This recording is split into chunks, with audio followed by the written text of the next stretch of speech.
20 black celebrities and actors who tragically died live on stage. Imagine standing in the center of a roaring crowd at the absolute peak of your power, only for your heart to stop as the final note fades. For the icons of Black excellence legends, the stage wasn't just a place of performance, it was their final battlefield. From snipers in the favelas to sudden collapses under the Parisian lights, these trailblazers literally gave their last breath to their craft, leaving behind a legacy written in blood, sweat, and rhythm. Watch until the end to witness the chilling final moments of these giants. Don't forget to subscribe to Black Excellence Legends and hit the bell. Help us keep their spirits alive. Thomas Papa D. Allen. Thomas Sylvester Allen, affectionately celebrated by the global music community as Papa D, served as the foundational heartbeat for the legendary funk rock collective War. Born in Wilmington, North Carolina, Allen migrated his rhythmic sensibilities to Southern California, where he helped pioneer a revolutionary sound that transcended racial and genre boundaries. As a master percussionist and vocalist, his contribution was far more than mere background noise. He utilized the congas and bongos to weave a sophisticated tapestry of Afro-Cuban rhythms into the fabric of American soul and R&B. Papa D was instrumental in crafting timeless anthems like Lowrider and Cisco Kid Ayishtaman, songs that became the soundtrack for a generation seeking unity amidst social upheaval. His philosophy was deeply rooted in the concept of musical brotherhood. Along with his bandmates, Allen sought to transform the stage into a platform for social change, addressing themes of urban struggle and harmony. However, the very platform he used to spread life became the site of his final departure. On August 30th, 1988, while War was performing an energetic set in Solano County, California, tragedy struck with terrifying speed. During the heat of the performance, Allen suffered a sudden massive brain aneurysm. He collapsed amidst the instruments that had defined his existence for decades. Despite immediate medical attention, the 52-year-old musician passed away, leaving his bandmates and fans in a state of profound shock. Papa D's passing was a poetic yet heartbreaking end to a career dedicated to the live experience. He lived and died within the groove, embodying the spirit of a true artist who gives every ounce of energy to his audience until the biological clock ceases. Today, his legacy persists through the infectious, sun-drenched rhythms of War, reminding us that while the performer may fall, the beat remains immortal. Red Foxx. John Elroy Sanford, universally recognized by his stage moniker, Red Foxx, was a titan of American comedy whose gravelly voice and unfiltered wit broke color barriers long before the mainstream was ready. Rising from the Chitlin circuit as the undisputed king of the party records, Foxx recorded over 50 albums that pushed the boundaries of blue humor. However, it was his portrayal of the curmudgeonly junk dealer Fred G. Sanford on the 1970s mega hit Sanford and Son that cemented him as a household name. Foxx's comedic brilliance relied heavily on physical storytelling, particularly his recurring gag, where he would clutch his chest, stagger, and shout to his deceased wife, "Elizabeth, I'm coming to join you," as he faked a heart attack to manipulate his son Lamont. Tragically, this iconic piece of television history would lead to a haunting misunderstanding at the end of his life. On October 11, 1991, Foxx was on the set of his new sitcom, The Royal Family, rehearsing a scene alongside his close friend Della Reese. During the production, the 68-year-old comedian suddenly collapsed to the floor in genuine cardiac distress. Because he had spent decades perfecting the fake heart attack routine, cast and crew members initially chuckled, believing the veteran actor was merely performing a bit of impromptu physical comedy to lighten the mood. The realization that Foxx was actually dying only dawned on them when he failed to get up or deliver a punchline. He was rushed to Queen of Angels Hollywood Presbyterian Medical Center, but despite the frantic efforts of doctors, he passed away 4 hours later. The irony of his death remains one of the most poignant moments in entertainment history. The man who made the world laugh by pretending to die actually died while the world was still laughing. Though he faced financial struggles in his later years, his funeral was funded by peers like Eddie Murphy, ensuring a dignified farewell for a pioneer who paved the road for every black comedian who followed. Fatman Scoop. Isaac Freeman III, known globally as Fatman Scoop, was far more than a musician. He was a human lightning bolt who electrified every arena he entered. For over 30 years, his thunderous, gravel-flecked baritone served as the universal pulse of the party, a voice so powerful it could command thousands to move in unison with a single shout, while his Grammy-winning collaboration on Missy Elliott's Lose Control and the timeless anthem Be Faithful cemented his commercial legacy. His true artistry lay in his role as a high-octane conduit of joy. He transformed the concept of the hype man from a supporting act into a central powerhouse, bridging the gap between old-school hip-hop grit and the euphoric energy of modern dance floors across the globe. The tragedy of his departure is deeply intertwined with his professional devotion.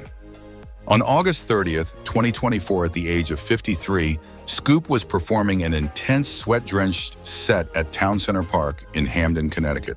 In a chilling moment captured by concertgoers, he climbed onto the DJ booth to urge the crowd higher, his voice still booming with its signature authority. Seconds later, mid-sentence, the microphone fell silent as he collapsed behind the equipment.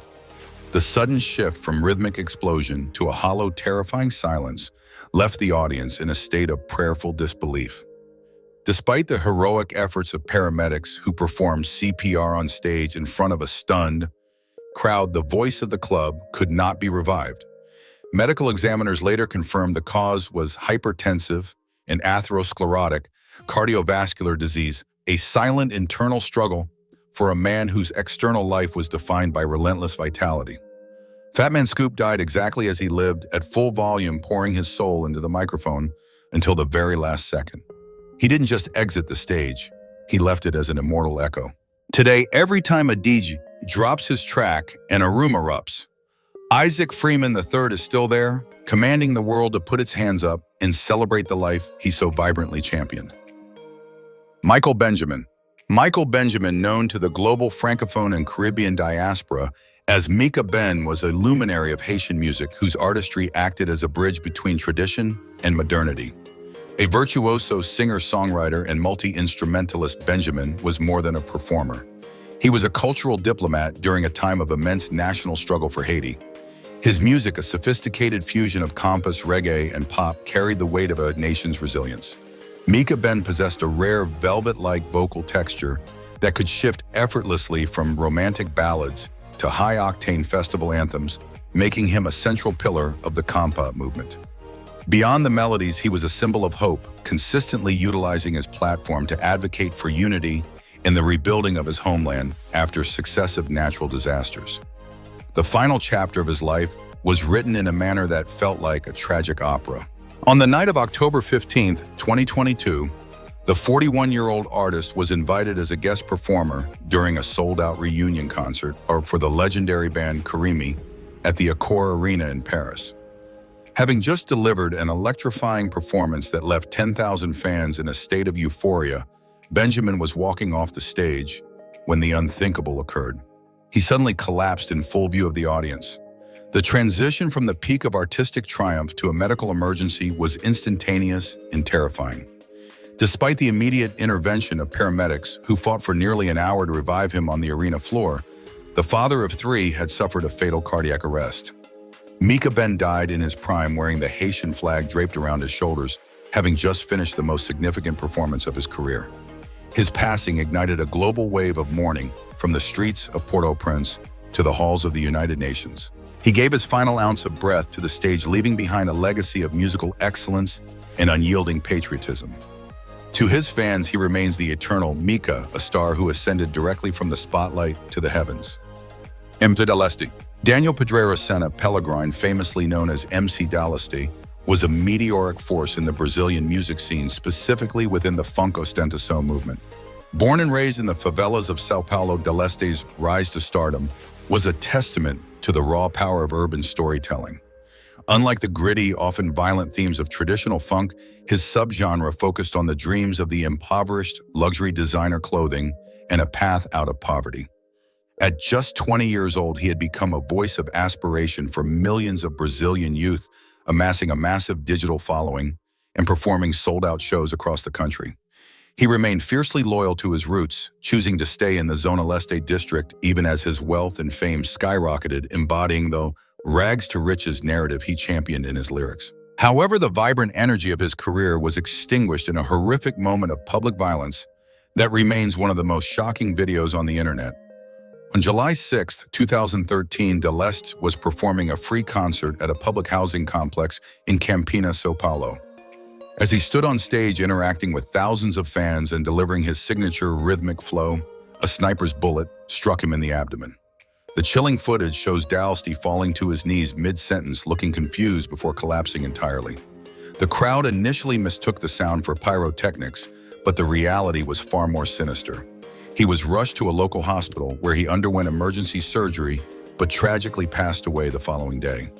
The murder of MC Daleste sent shockwaves through Brazil, sparking nationwide debates about the safety of artists and the pervasive violence within the funk scene.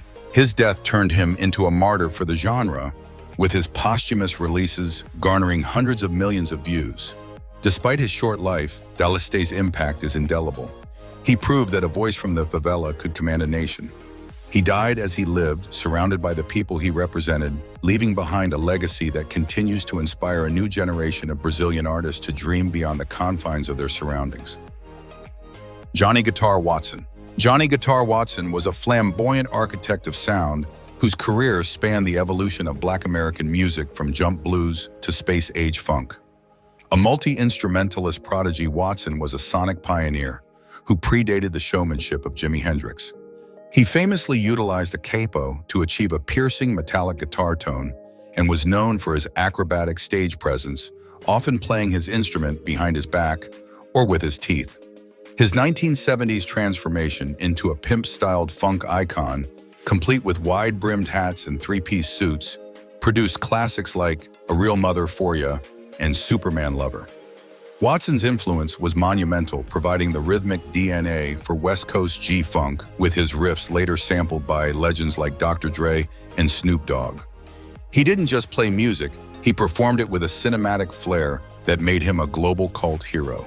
The curtains drew on his legendary life during an international tour in Japan, a place where his artistry was deeply revered.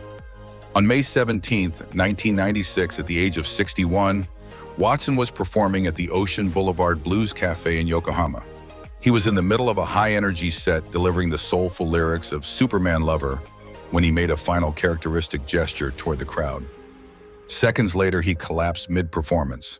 The audience, accustomed to his high-octane theatricality, initially believed the fall was part of his elaborate routine. However, the music stopped and the realization of a medical crisis set in. Watson had suffered a massive myocardial infarction right on the stage he called home. He was pronounced dead shortly after arriving at a nearby hospital. There is a haunting poeticism to his passing.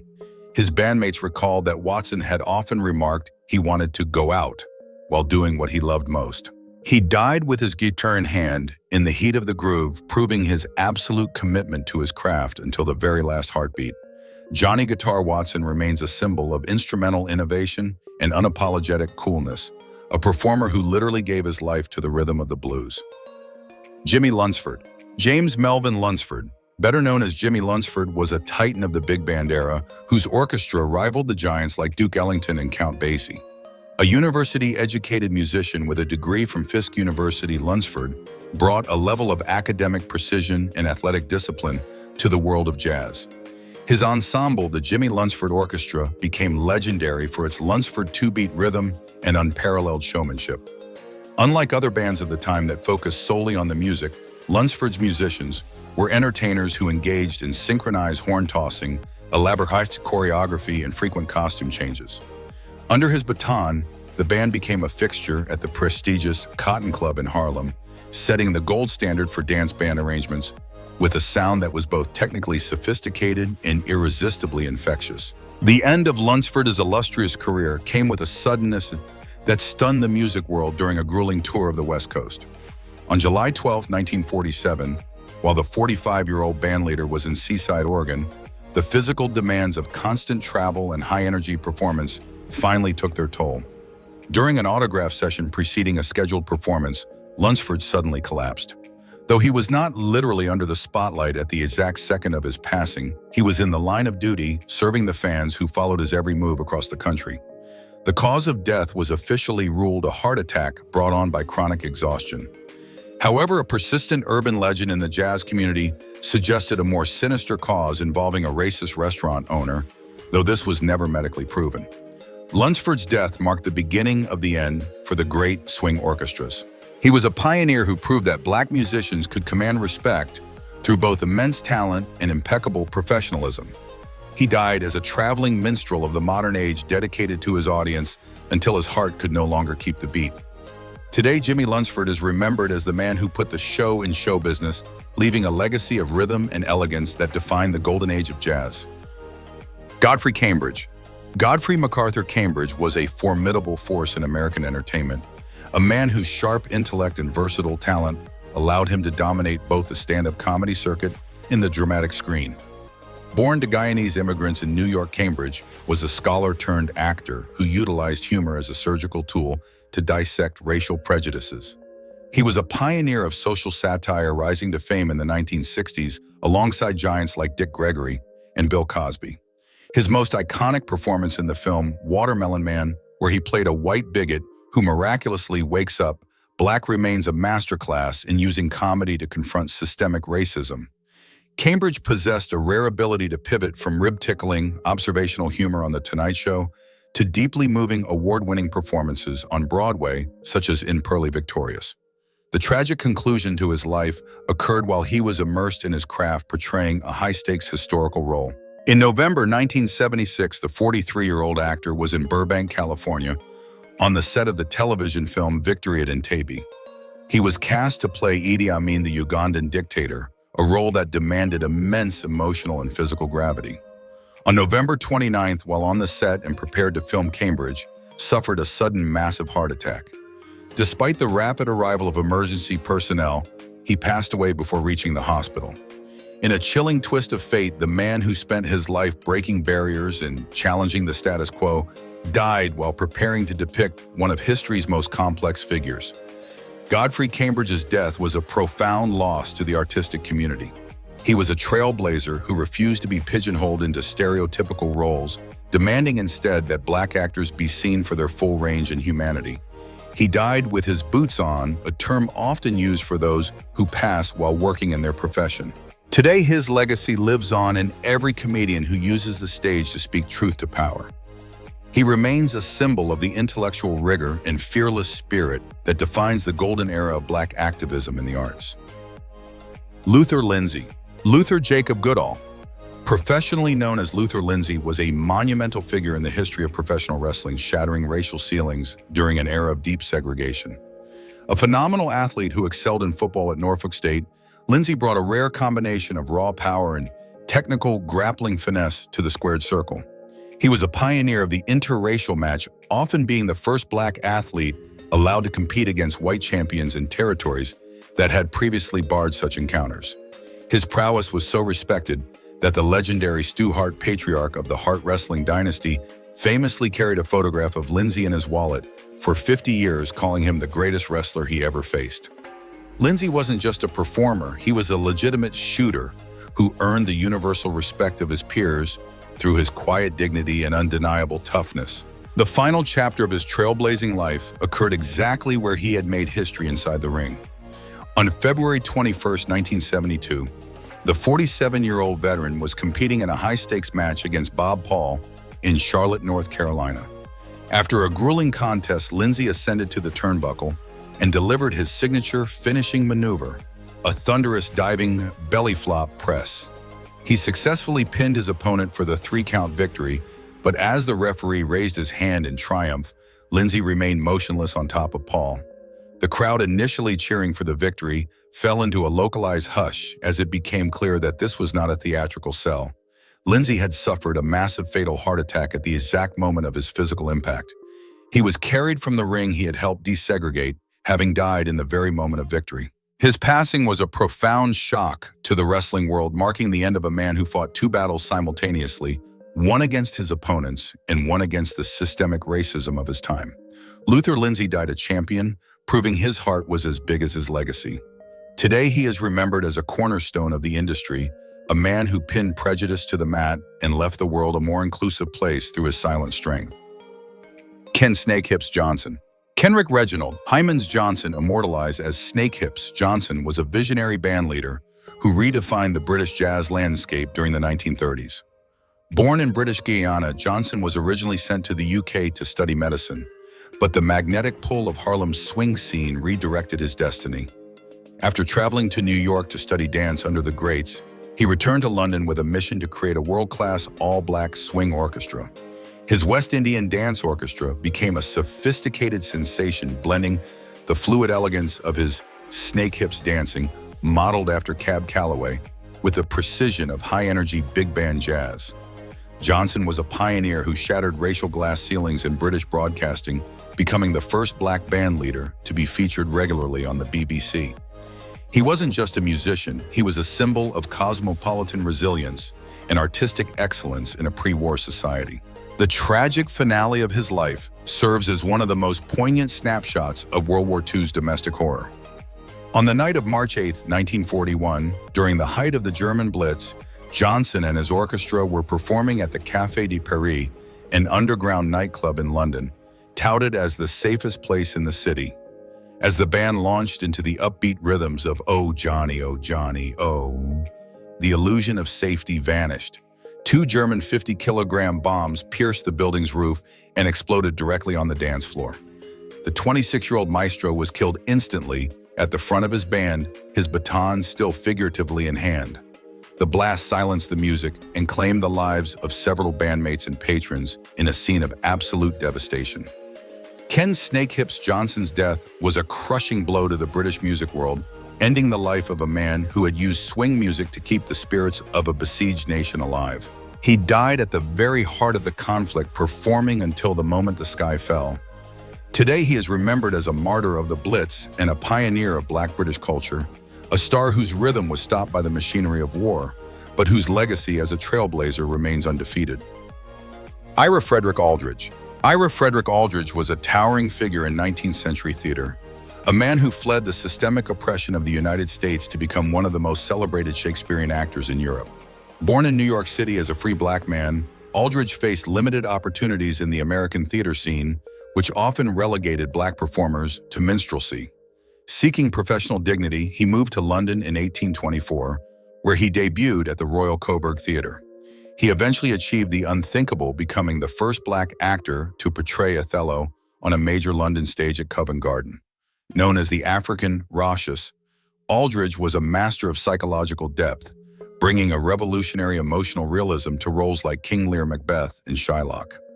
He was a vocal abolitionist who often used his curtain calls to deliver impassioned speeches against the evils of slavery, merging his artistic brilliance with a fierce commitment to human rights. The final act of his extraordinary life unfolded while he was on a demanding professional tour in Eastern Europe. In 1867, at the age of 60, Aldridge was traveling through Poland, a country where he had received high honors from the intelligentsia and royalty alike. His schedule was grueling, reflecting his lifelong work ethic. While in the city of Łódź, to perform the physical toll of decades of travel and high-stakes performance culminated in a sudden collapse. He suffered from a severe lung affliction that rapidly worsened. On August 7, 1867, just before a scheduled appearance, the legendary actor passed away. He was far from his birthplace, but he was surrounded by a community that revered him as a giant of the stage. Aldridge was buried with full state honors in Łódź, and his funeral was attended by thousands of admirers, becoming a significant event in Polish cultural history. He died as he had lived, a traveling dignitary of the arts, breaking barriers until his final breath. Today, he remains the only actor of African-American descent to be honored with a bronze plaque at the Shakespeare Memorial Theater in Stratford-upon-Avon. His legacy serves as a beacon for every artist who refuses to be defined by the limitations of their era, proving that true talent knows no borders. Miriam Makeba. Zenzial Miriam Makeba, the world-renowned Mama Africa, was much more than a vocalist. She was the sonic embodiment of the struggle against apartheid and a global symbol of liberation. Born in Johannesburg, South Africa, her journey took her from the segregated townships to the most prestigious stages in the world, including the United Nations, where she testified against the systemic injustices of her homeland. Makeba was a musical pioneer who introduced the intricate harmonies and click sounds of Xhosa and Zulu music to the Western world. Her 1960s hits like Pata Pata and the Click song became international anthems of joy. Yet her life was defined by the pain of 30 years in exile after the South African government revoked her citizenship. Despite being a Grammy-winning icon, she remained a tireless activist, utilizing her fame to demand human rights and dignity for all Africans. The conclusion of her legendary life was as poetic as it was tragic, occurring on a night dedicated to social justice. On November 9, 2008, the 76-year-old icon was in Castel Volturno, Italy, to perform at a concert organized to support writer Roberto Saviano in his stand against organized crime. Despite feeling unwell before the show, Makeba's dedication to the cause was unwavering. She took the stage and delivered a spirited performance of her signature song, Pata Pata, her voice still carrying the warmth and authority that had defined a century of African music. As the final notes faded and the audience erupted in applause, Makeba collapsed. The transition from the high of a triumphant performance to a medical crisis happened in seconds. She was rushed to a clinic in nearby Castel Volturno, but suffered a fatal heart attack shortly thereafter. There is a profound symmetry in her passing. Miriam Makeba died as she had lived on her feet in the spotlight and fighting for a world free of oppression. Her death marked the end of an era, but her spirit remains indestructible. She returned to the soil of the continent she loved so dearly, leaving behind a legacy that proves the voice of truth can never be silenced, even when the singer's heart finally finds its rest. Philippe Wynne. Philippe Wynne was the quintessential showman of 1970s R&B, a vocalist whose elastic tenor and unparalleled ability to improvise transformed the Spinners into global superstars. Born Philip Walker in Cincinnati, Wynne's musical DNA was forged in the gospel choir before he honed his craft alongside titans like Bootsy Collins and James Brown. Upon joining the Spinners in 1972, he became the primary architect of their Philadelphia soul sound. Wynne didn't just sing lyrics, he played with them, weaving intricate church-inspired ad-libs into hits like I'll Be Around and The Rubber Band Man. His stage presence was a whirlwind of charismatic energy, often blending high-fashion elegance with a playful, almost comedic interaction with his audience. Even after departing the group for a solo career and collaborating with Funkadelic on the legendary Not Just Knee Deep, Wynne has remained a purist of the live performance, believing that music was a living, breathing dialogue between the singer and the soul. The tragic finale to his vibrant journey occurred in the environment where he felt most alive, a crowded nightclub. On July 13, 1984, the 43-year-old artist was performing an intimate but high-energy set at Ivy's in Oakland, California. As he was pouring his heart into his performance, Wynne suffered a massive sudden heart attack right on the stage. The collapse was instantaneous, silencing one of the most expressive voices in soul music history. Patrons and staff watched in horror as medical personnel attempted to revive the star amidst the spotlights and cables of the venue. He was rushed to a nearby hospital, but the damage was irreversible. Philippe Wynne passed away the following morning. Wynne's death at such a young age was a staggering blow to the R&B community. He died in the pocket, a musical term for being perfectly in rhythm, having dedicated his final moments to the craft that had defined his existence. He left behind a void that no other vocalist could quite fill, as his unique blend of gospel fervor and pop sensibility was one of a kind. Today, Philippe Wynne is remembered as a master of the vocal run, a man who lived for the thrill of the live mic, and whose legendary ad-libs continue to echo through the halls of music history as a testament to a life lived in harmony. Jackie Wilson. Jackie Wilson, famously dubbed Mr. Excitement, was a seminal figure in the transition of rhythm and blues into soul. A former boxer with a 4-octave vocal range and the physical agility of a world-class athlete, Wilson redefined the art of the stage. His performances were legendary for their sheer intensity. He would execute backflips, splits, and rapid-fire footwork that influenced everyone from Elvis Presley to Michael Jackson. With a string of hits like Lonely Teardrops, Higher and Higher, and Baby Work Out, Wilson became a permanent fixture on the charts and a symbol of charismatic Black excellence during the 1950s and 60s. He possessed a rare operatic quality in his voice that allowed him to soar through complex melodies while maintaining a raw, gritty soulfulness that electrified live audiences. However, the very energy that fueled his stardom led to one of the most heartbreaking finales in music history. On September 29, 1975, The 41-year-old icon was performing at the Latin Casino in Cherry Hill, New Jersey for a Dick Clark revival show. In a moment of chilling irony, while Wilson was singing the line, "My heart is crying" during his hit Lonely Teardrops, he suffered a massive catastrophic heart attack. He collapsed backwards, striking his head on the stage floor. The audience, accustomed to his high-octane theatricality and dramatic falls, initially erupted in applause, believing the collapse was a brilliant bit of showmanship. The cheers only turned to screams when the band stopped and the gravity of the situation became clear. Although he was resuscitated, the lack of oxygen to his brain left him in a semi-comatose state, a living death that would last for over 8 years. Wilson spent his final years in a nursing home, unable to speak or move, before finally passing away on January 21, 1984 at the age of 49. He died penniless and was initially buried in an unmarked grave until fans and fellow artists stepped in. Jackie Wilson's tragedy is a poignant reminder of the physical cost of greatness. He gave every ounce of his being to the spotlight, and in the end, the stage was both his throne and his site of sacrifice. Heavy D. Dwight Arrington Myers, known to the world as Heavy D, was a transformative figure in hip-hop who proved that lyricism, dance, and charisma were not reserved for the slender. As the leader of Heavy D and the Boys, he was instrumental in crafting the New Jack Swing era, blending tough street rap with infectious R&B melodies.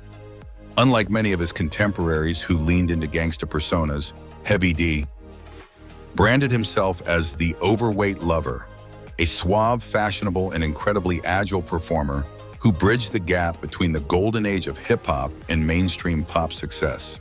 His hits like "Now That We Found Love" and "The Overweight Lovers in the House" showcased his rapid-fire delivery and unexpected grace on the dance floor.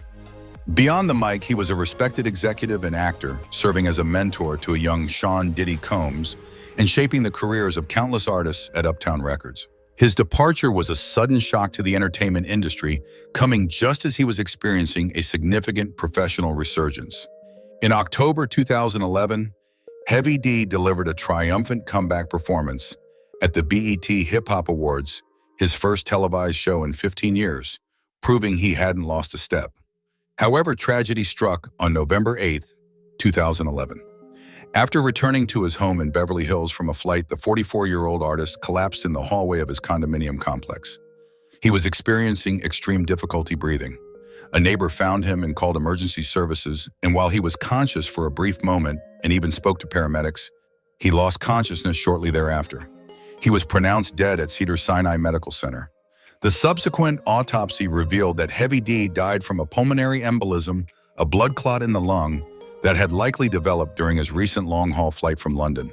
This condition, often referred to as economy class syndrome, was exacerbated by deep vein thrombosis and underlying heart disease. Heavy D's death was a profound loss of a gentle giant who had brought a sense of fun, fashion, and sophisticated rhythm to hip-hop.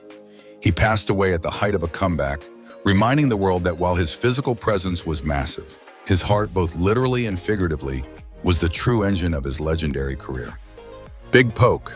Milton Powell, famously known as Big Poke, was a cornerstone of the Houston hip-hop scene and an original member of the legendary Screwed Up Clique, SUC.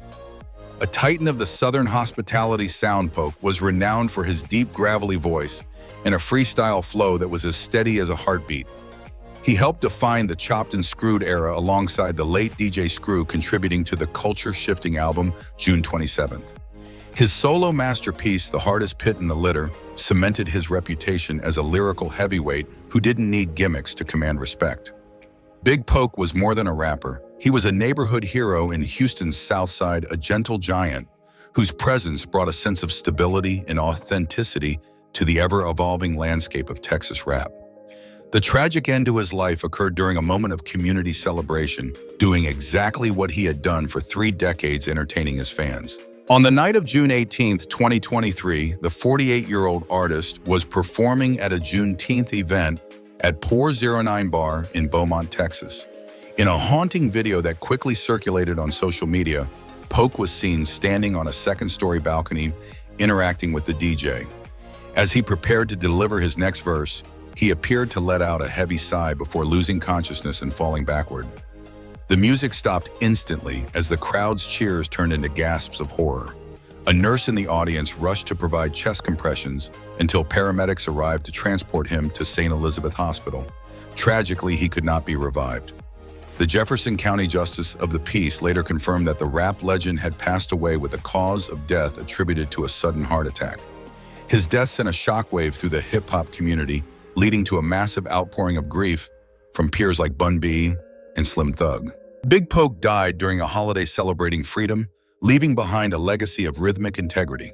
He remained a soldier of the Houston streets until his very last breath, proving that his voice was a permanent fixture of the Texas soil even after the microphone went cold. Lucky Dube.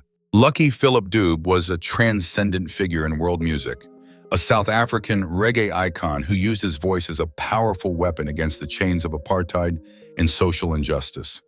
Originally starting his career in the traditional Mbaqanga genre, Dube transitioned to reggae after realizing its universal potential to spread messages of freedom and racial harmony. Inspired by the legendary Peter Tosh, he developed a unique high-pitched vocal style and a stage presence that combined athletic dance moves with spiritual gravitas. With masterpiece albums like Slave Prisoner and Together as One, Dube became Africa's biggest-selling reggae artist, selling millions of records globally and headlining festivals from Jamaica to Europe. He was a symbol of the new South Africa, a man who preached love and reconciliation in a world often divided by hate, earning him the title of Africa's King of Reggae. The conclusion of his life was a stark and brutal contrast to the messages of peace he spent decades championing. On the evening of October 18, 2007, the 43-year-old artist was driving in the Rosettenville suburb of Johannesburg. He had just dropped off his two teenage children at their uncle's house when he was ambushed by a group of carjackers. In a split second of senseless violence, the criminals opened fire, shooting Dube through the car window. Despite his fatal injuries, he attempted to drive away to escape his attackers, but he lost consciousness and crashed his vehicle into a tree nearby. The man who had survived the dark years of political oppression fell victim to the rampant violent crime of the era he helped liberate. Lucky Dube's death sent the entire African continent and the global music community into a state of profound mourning. His murder sparked nationwide protests in South Africa, demanding an end to the culture of violence. He died as a martyr for the peace he sang about, his life cut short, just as he was preparing for further international tours. Today, his music remains an essential pillar of the reggae genre, a rhythmic testament to the human spirit's resilience. Though the messenger was silenced by a bullet, his message of one people continues to echo in every corner of the world where people struggle for dignity. Kofi B. Kofi Boakye Yadom, revered by millions as Kofi B, was a master craftsman of the Ghanaian highlife genre. His musical identity was defined by a silky, emotive voice and a profound ability to modernize traditional rhythms for a contemporary audience. Drawing deep inspiration from legends like Amakie Dede and Kojo Antwi, Kofi B became a household name in the early 2000s, delivering a string of hits such as Mobrowa, Bantuma Kofi Boakye, and the timeless Aqua Ata. His lyrics often explored the complexities of love, social struggle, and human resilience, earning him a reputation as the people's singer. He was a perfectionist in the studio and a charismatic force on stage, known for maintaining the soulful essence of highlife while infusing it with a polished urban flair that resonated with both the youth and the elderly across West Africa. The sudden conclusion to his life occurred on February 2nd, 2020, just as he was preparing to perform for his fans. The 45-year-old artist was in Cape Coast, scheduled to headline a major concert alongside fellow musician Ofori Mponsa. In the early hours of Sunday morning, Kofi B began experiencing severe chest pains and complained of excessive sweating. He was rushed to a local hospital in the central region, but despite the urgent efforts of medical staff, he suffered a fatal cardiac arrest. He passed away before he could take the stage for what would have been his final bow. The news of his death sent a wave of shock through Ghana as the nation struggled to process the loss of a man who was seemingly in the prime of his creative life. Kofi B's passing was a significant blow to the preservation of authentic highlife music. He died as a dedicated servant of his craft, traveling to the very site of a performance when his heart finally gave out. His funeral was a massive national event attended by politicians and fellow artists alike, all paying tribute to his voice of gold. Today, his songs remain staple anthems at Ghanaian gatherings, weddings, and festivals. He left behind a legacy that ensures the traditional heartbeat of highlife will continue to thrive, even though the singer who gave it such a vibrant modern breath is no longer with us. Papa Wemba, Shungu Wembadio Pene Kikumba, known universally as Papa Wemba, was the undisputed king of Congolese rumba and a paramount figure in world music. A visionary artist from the Democratic Republic of the Congo, Wemba didn't just sing. He revolutionized African sound by blending traditional rumba with Western rock, soul, and pop. Beyond his soaring angelic tenor voice, he was the spiritual leader of SAPI, the Society of Ambianceurs and Elegant People, a cultural movement that turned high fashion into a form of resistance and pride for Congolese youth. Papa Wemba was a global icon who collaborated with stars like Peter Gabriel and toured the world bringing the infectious soukous rhythm to every continent. He was more than a musician, he was the Pope of African music and style. His life ended in a manner that was as dramatic and public as his career. On April 24, 2016, the 66-year-old legend was the headline act at the FEMUO Urban Music Festival of Anumabo in Abidjan, Ivory Coast. As he performed with his band before thousands of fans, Wemba was at the height of his craft, vibrant and dressed in his signature flamboyant style. During a high-energy sequence, he suddenly collapsed mid-performance. His dancers, initially thinking he was resting or engaging in a bit of stagecraft, continued for a moment before the music ground to a halt as the reality of a medical emergency set in. He had suffered a fatal seizure. Papa Wemba died as he lived on stage in the middle of a song under the lights of the continent he championed. His passing was a moment of national mourning in the DRC and across the globe. He was a man who literally dedicated his last breath to the art of performance. Today, he is remembered as a titan who brought dignity to African art and taught a generation that style and song are powerful tools of identity. The king of rumba left the world in the middle of a dance, ensuring his final act was as unforgettable as his life. Dagrin, Oladapo Olaitan, Olo Nipakun, popularly known as Dagrin, and the CEO, Chief Executive Omota, was a revolutionary force in Nigerian hip-hop who changed the trajectory of the genre forever. Before Dagrin, rap in Nigeria was largely dominated by English speakers trying to emulate Western styles. Dagrin arrived with a gritty, uncompromising flow, delivered entirely in his native Yoruba, mixed with street slang. He gave a voice to the hustle of the Lagos streets, specifically the Mushin suburbs. His sophomore album, CEO Chief Executive Omota, was a masterpiece that bridged the gap between the elites and the area boys. With hits like Pon Pon Pon and Kondo, he became the most sought-after artist in the country, proving that indigenous language was not a barrier, but a badge of authenticity. He wasn't just a rapper, he was the hope of a generation of street kids who saw their reflections in his raw lyrics. The end of his meteoric rise was sudden, violent, and shrouded in the very darkness he often spoke of in his songs. In the early hours of April 14, 2010, the 25-year-old star was driving his newly acquired Maxima when he crashed into a stationary heavy-duty truck in front of the Alakara police station in Mushin, Lagos. The impact was devastating. Dagrin was rushed to the hospital and spent 8 days fighting for his life in the intensive care unit. During this period, all of Nigeria held its breath with fans gathering at the hospital gates in a vigil of prayer. Despite the best efforts of medical professionals, he succumbed to his injuries on April 22, 2010. Dagrin's death at such a young age triggered a national outpouring of grief unlike anything the Nigerian music industry had seen before. He died at the absolute peak of his fame, just as he was set to become a global superstar. In a haunting twist of fate, many of his lyrics, especially in the song If I Die, seem to predict his early departure, asking fans not to cry for him, but to celebrate his life.